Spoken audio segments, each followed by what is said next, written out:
Sunday success planning. It's not just a task. It's actually a habit that can transform your life. So years ago, I was going through probably what many of you have experienced, where my calendar was a mess. I would come into Monday and it's like the Sunday scaries the night before, and Monday was madness is the best way to think of it. And I would walk in and I had other people's agendas, calendar invites. I didn't even know where my schedule was some days. I'm trapped by email. I'm looking at all these notifications and it's just distracting. And I would start to look up every day and even at the end of the week and realize, man, I wasn't getting done what I needed to get done. My priorities weren't in order. I was just living by somebody else's agenda, their calendar, and everything that was there. And so out of that was birthed this Sunday success planning. And it was really because of frustration of, I wouldn't know about some of my kids' sports. I would miss meetings that people had added and I didn't look at my calendar. And it was just quite honestly a mess of what was there. And I started to realize that the only person to blame was myself. And so if you can relate to that and you look at your calendar or you get to Sunday night and you're like, Sunday scaries, let's flip the script on this. Let's talk about Sunday success planning and what that looks like and how that's really been a transformational piece in my own life. And then I've taught that to other students and my friends and people that I coach and mentor.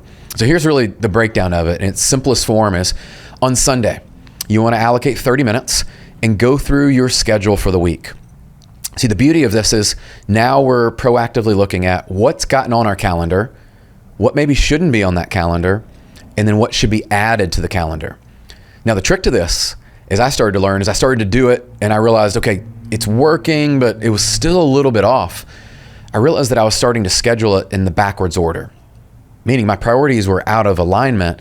I would start to schedule all my business meetings. I would start to schedule all the things I need to do for work.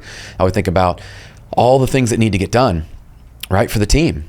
And I would many times go, oh man, I need to now, what's the stuff for family? Okay, when am I going to get my workout in? When am I going to actually take time for myself as a leader to think, to reflect, to personally develop myself? When am I going to take time to get coached that week or to coach other people?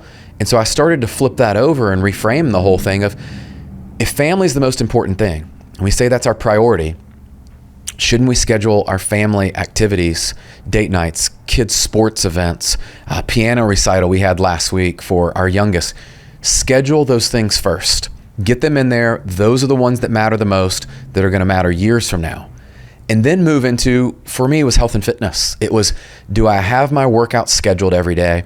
And do I have even things down to the details of what's my meal plan? What's the food I'm going to eat every week? Am I tracking my calories? Am I tracking the things I'm going to eat? Do I have the protein ready for that week? Am I pre-workout so that every day, everything's just already in place? See, many times we get this thing called decision fatigue, and it's really just a byproduct of we're making too many decisions through the day. And so little things like I would lay out my workout clothes the night before. I know what shoes I'm going to wear. I've already got my pre-workout made. It's in the refrigerator, so it's cold. I already know what I'm putting in my shake because it's already there in the pantry. If you have these things in your meals and all that, you've got that schedule, but you also have the details beneath it, just like you would have for your kids' schedules. Now, the third one we need to look at for many of us is going to be our business, right? Without revenue, without earning income, life can be pretty hard. If you've ever been there, I know I have, didn't have enough money, and you're looking to make money, it's really a tough spot to be. And so we need to make sure we're driving revenue generating activities and know what you need to do that actually moves the dial.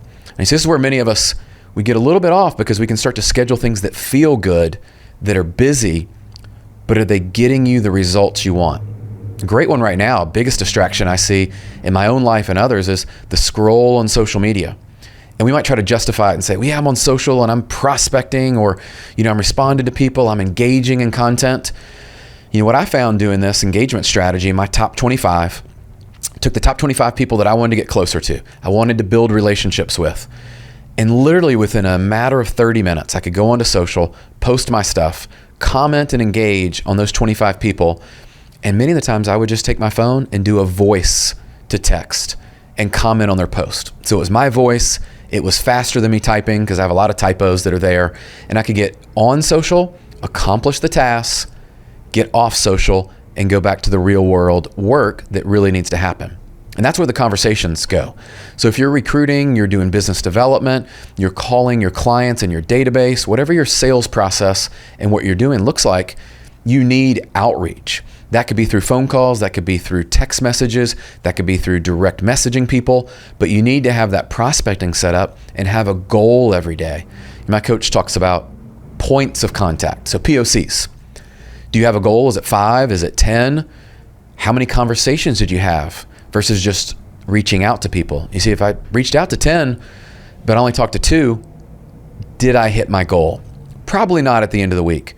But if I reach out to 10 and I talk to 5 people, meaningful conversations in a week, 25 meaningful conversations, I know with some probability and a pattern of success that at least 5 of those are going to move forward.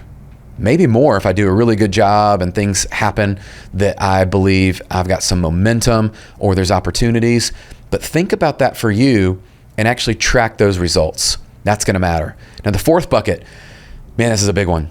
Being a Dave Ramsey student for many years, going through Financial Peace University with my wife and I, and even the envelope systems and all those things there.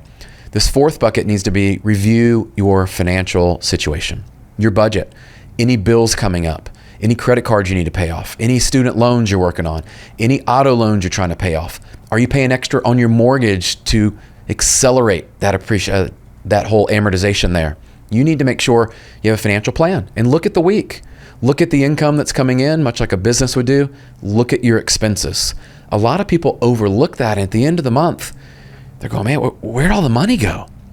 If you're not intentional about every dollar, giving that, investing that, and having a strategy, this fourth bucket could be the one that you say, you know what, Brian, out of all these 4, like I'm jamming on the 3 before this. This fourth one, I don't spend any time looking at my investments, looking at my budget, thinking about where I want to give. And maybe God's put on your heart, you want to give more somewhere. Wouldn't it be cool if you actually had a plan and you went through that plan every week and you said, hey, here's what's coming in, here's what we want to do with that, and we allocate it strategically. See, these 4 buckets, what's beautiful about that is all of us have opportunity every week to improve on those, to reflect back and give ourselves a personal audit and to say, hey, here's where I'm performing, here's where I can move forward. So I'll give you the last couple tips that have helped me. On the first one, when you start to plan out the family stuff, commit to that, talk to your spouse if you're married, make sure all those get entered on your calendar so it's shared. On the second one, as you start to move through your health and fitness, I have found routine matters. Waking up at the same time, working out at the same time every day. It's not perfect. There's some days that is off, but I would tell you 80% or more of the time, I'm working out at the same time every day. That's just a good habit. Have everything ready. The third one in business, I'm gonna give you a tip that's really helped me, is if you have meetings today, a lot of companies and a lot of people want 30 minutes. It's just kind of like the default, right? Like we want 30 minutes. I have found reducing those meetings down to 15 minutes, sometimes 10 minutes. We can get everything accomplished we need to, which is basically bought back my time, right? Dan Martell's book, Buying Back Your Time. If you move 3 meetings in a day from 30 minutes down to 15 minutes, you've now in essence created 45 minutes in your day that you would have spent. And psychology tells us that 45 minutes you could be used somewhere else. And the reality is, if you left it at 30, you'll probably take up all the 30 minutes and you didn't even need it. So look for those meetings that are there. And the second tip in this bucket would be get rid of meetings that you don't need. Maybe the problem was solved last week. You don't need to have the conversation this week. It's not even somebody you need to communicate with, or you could delegate it to another team member. Get the things off your calendar that are not moving you forward, you're not excited about, and aren't in alignment with what you're trying to do. As you start to do this, over time, it's like building a muscle.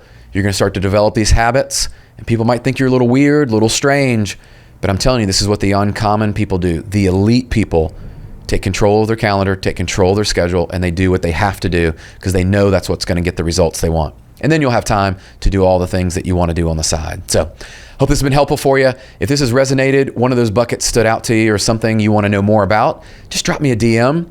And as always, guys, leave us a review over on Apple Podcasts. 5-star review would be amazing. And leave us that comment and review that's there so we can get this out to more people. And the last ask, hey, share this with a friend. You probably know a friend that's struggling in one of those buckets. You could help them and serve them. Let's get that in the hands of the people that need it. The right information can change their life. We'll catch you on the next episode.